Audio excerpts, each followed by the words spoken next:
Halo guys, welcome back again to my channel bersama saya Hansen di sini, dan seperti biasanya setiap harinya saya akan buatkan video seputar cryptocurrency. So bagi kalian yang tertarik seputar cryptocurrency, boleh aja langsung bantu saya like dan juga subscribe.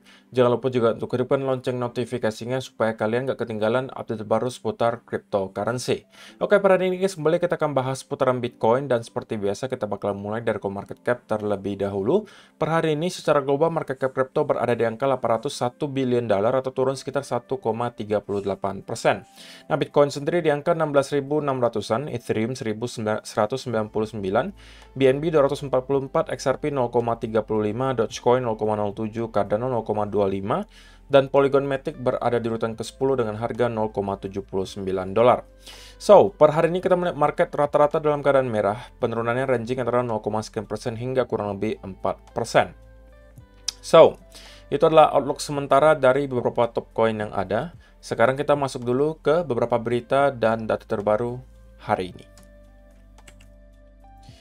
Nah, yang pertama disampaikan di sini 100% public Bitcoin miners sold almost everything they mined in 2022.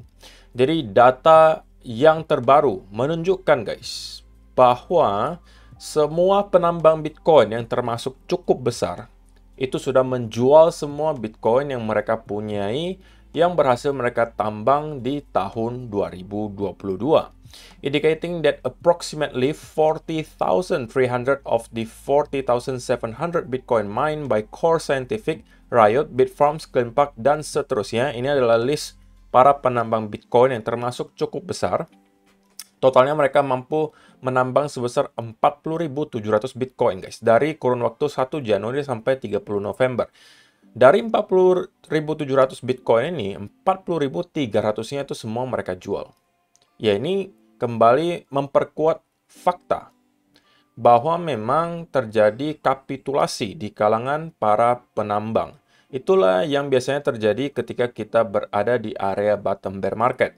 Ketika harga Bitcoin terus-menerus drop dan sudah berada di harga yang sangat murah, oke? Kemudian para penambang dipaksa atau terpaksa harus menjual Bitcoin yang mereka punyai untuk menutupi biaya operasional penambangan mereka, atau mereka harus memaksa sama sekali untuk switch off operasional mereka. Gitu ya. Jadi ini ada datanya, kalau misalnya kalian pengen cek di Twitter itu juga ada. Dan disampaikan di sini, miners have faced significant headwinds throughout the year with high electricity prices, falling crypto market price, and higher mining difficulty eating into their bottom line. Jadi saya setuju guys. Kenapa para miners terkapitulasi? Bukan hanya soal Bitcoin yang harganya terus-menerus drop, gitu ya. Tapi mereka juga menghadapi naiknya harga listrik guys. Listrik naik, otomatis ya operasional mereka kembali naik biayanya. Harga kripto yang drop, kemudian mining difficulty atau kesulitan mereka menambang itu semakin tinggi. Kesulitannya semakin tinggi, oke, cuannya tidak ada, harga listrik makin tinggi pula. Itulah kenapa para miners menjual semua Bitcoin yang berhasil mereka tambang di tahun 2022. With the cost of production for miners increasing while the Bitcoin price has been decreasing, miners such as Core Scientific have been forced, oke? Mereka bukannya mau menjual guys, tapi terpaksa, force gitu, harus menjual some of their reserves at loss to fund their ongoing operations and efforts to expand. Oke, jadi untuk ekspansi mungkin agak sulit ya mereka lakukan sekarang. Yang bisa ya paling mereka hanya mempertahankan operasional mereka. Tentunya operasional datang juga dengan biaya. Maka inilah salah satu katalis yang menurut saya pribadi, kita udah pernah bahas ini juga sebelumnya, yang bisa jadi membuat selling pressure itu terus ada gitu guys. Oke, semakin lama kita melihat Bitcoin berada di area yang sangat rendah, terlebih lagi kalau kita drop lebih jauh mungkin ke 14-13 ribu, maka kita mungkin bisa melihat start ada para penambang yang shut off operasional mereka. Gitu ya. Jadi itu yang bisa jadi menjadi satu buah katalis untuk membuat kita melihat selling pressure kembali ada di Bitcoin. Artinya kalau misalnya mereka terus-menerus dipaksa untuk menjual, maka kan selling pressure selalu ada setiap harinya dari para penambang. Setiap yang mereka tambang itu mereka langsung jual lagi, dan jual lagi. Gitu ya. Sampai pada akhirnya mungkin nanti demand sudah start untuk melampaui selling pressure-nya. Ya, kita mungkin baru bisa melihat harga naik dengan manner yang lumayan signifikan. Gitu ya. Jadi itu adalah yang pertama. Kemudian yang kedua, ini adalah statement yang cukup kontroversial dari salah satu billionaire, guys. Mark Cuban, to Bill Maher, if you have gold, you are dumb AF. Just get Bitcoin.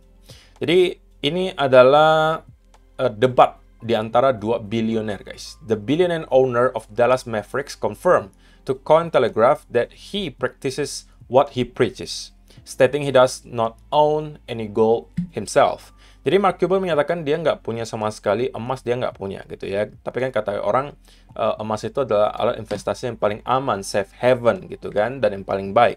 Tapi rupanya Mark Cuban tidak setuju dan menyatakan kalau misalnya kamu punya gold atau emas, you are dumb AF. Oke, kalian bisa artikan saja sendiri, pastinya tahu gitu ya. Before encouraging him to get Bitcoin. Kalian setuju yang mana, guys? Kalau misalnya kalian disuruh pilih nih salah satu misalnya untuk kondisi sekarang nih. Apa kalian akan lebih memilih gold atau Bitcoin? Kalau saya pribadi gitu ya, karena saya ya masih relatif muda gitu ya. Artinya saya merasa saya bisa mengambil aset kelas yang lebih beresiko. Karena kalaupun misalnya sampai amit-amit gagal gitu ya, ya saya masih termasuk usianya muda gitu. Bisa saya cari kembali uangnya. Mungkin beda cerita kalau misalnya mereka-mereka yang sudah lebih berumur, udah lansia gitu kan, mungkin mereka lebih prefer gold aja deh gitu. Kenapa? Karena gold tentunya jauh lebih aman. Artinya aman itu volatilitasnya kecil gitu ya. Kita jarang sekali ngelihat gold sekarang bisa gerak sampai 5-10% sehari, itu udah hampir nggak ada gitu guys. Oke, tapi kalau Bitcoin 5-10% sehari itu adalah hal yang sangat amat wajar gitu. Jadi bagi saya ini adalah soal perspektif gitu. Tidak ada yang salah, tidak ada yang benar. Tapi saya pengen tahu gitu. Menurut kalian kalau untuk kondisi sekarang nih guys, ya lebih baik kalau kita beli gold atau Bitcoin? Silahkan kalian kasih komentar kalian di kolom komentar di bawah. Yang berikutnya, Bitcoin hodlers sit on record 8 million Bitcoin in unrealized loss, data shows. Jadi kita kembali mencetak rekor baru guys dari segi data on-chain yang disebutkan di sini merupakan long and short term holders in loss. Tapi kita akan fokus ke long term holder aja. Alias pemegang jangka panjang Bitcoin yang sekarang berada dalam keadaan merugi. Tapi mereka belum menjual ya guys, cuman dalam keadaan rugi alias floating loss gitu. Nah, jika kita berkaca dari beberapa bottom bear market sebelumnya, maka kita bisa menemukan memang setiap kali kita berada di area bottom bear market, long term holder supply in loss-nya itu akan spike cukup tinggi. Oke, dan areanya rata-rata serupa gitu guys. Kurang lebih mirip. Ini yang warna biru ya, kita fokus yang merah, kita jangan lihat yang biru. Ketika kita nyampe ke area sekitaran di sini, kita kemudian mencapai bottom bear market. Di sini juga sama, ini adalah background event di tahun 2020. Cycle sebelumnya 2015 kita juga melihat ada spike yang luar biasa tinggi terjadi di sini. Sebelum pada akhirnya kita menemukan bottom bear market dan kita kemudian kembali ke bull market. Dan guess what guys, kali ini kita melihat rekor terbaru, all time high gitu. Long term holder supply in loss, alias pemegang jangka panjang yang berada dalam keadaan loss sekarang dalam angka yang paling tinggi. Oke, ini saya suspek karena memang kita mungkin kemarin itu sempat melakukan double top gitu ya. Alias orang-orang kebanyakan itu terpancing, banyak sekali yang terpancing mungkin membeli di sini atau membeli di sini, membeli di sini. Kemudian pada akhirnya semua yang di sini itu loss gitu. Kalau di sini kan mungkin orang-orang was-was ya untuk membeli karena kan parabolik kenaikannya. Sehingga mungkin tidak banyak orang yang berani untuk membeli. Dan pada akhirnya kita tidak membuat double top seperti yang terjadi di sini. Kalau ini kan kita bisa jadi akumulasi 2 kali di top gitu kan. Alias ada waktu lebih banyak untuk mengakumulasi di harga yang terlalu tinggi. Sedangkan di sini waktunya tidak terlalu panjang.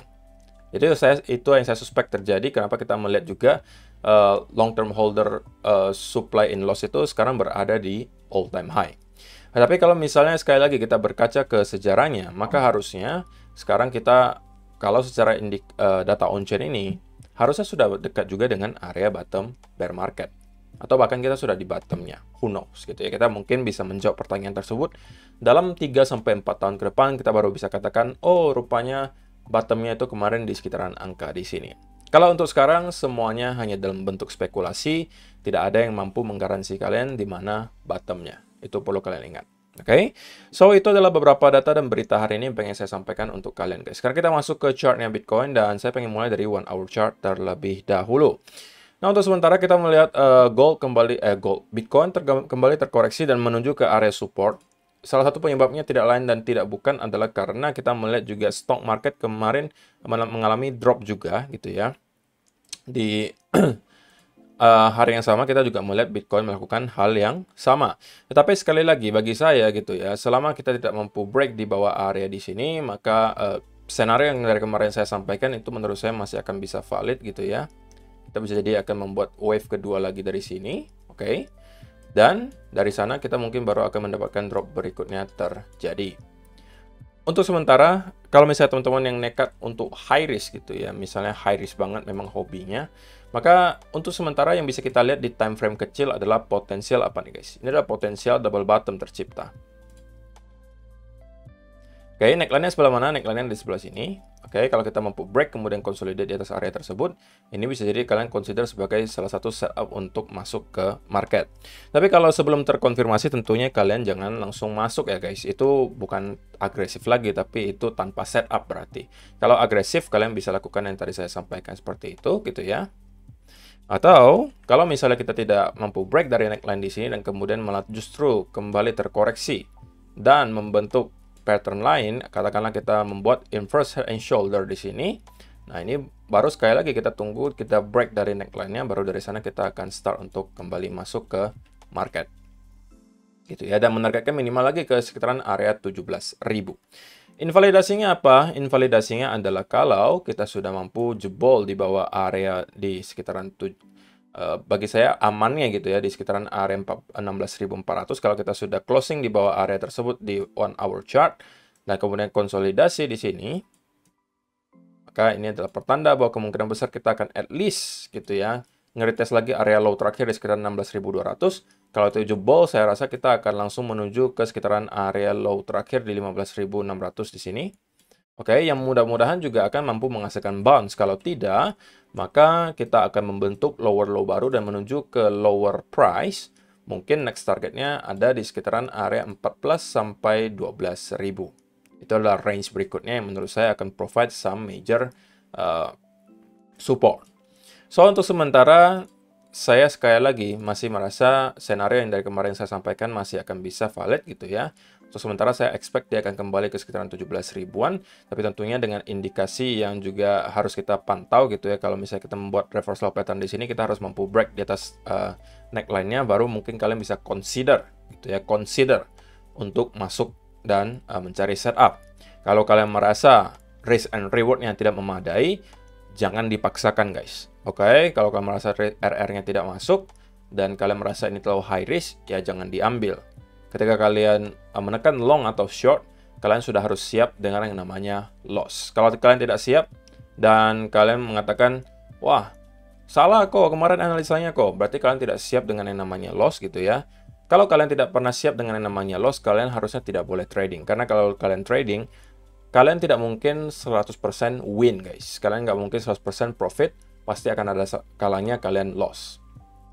Itulah kenapa kita perlu menerapkan RR yang baik, risk and reward yang baik. Kalau kalian terapkan RR yang baik, ketika kalian mempunyai win rate 50% pun, alias kalau misalnya dalam 10 kali trade, kalian 5 kali kalah, 5 kali menang, secara overall kalian masih dalam keadaan profit.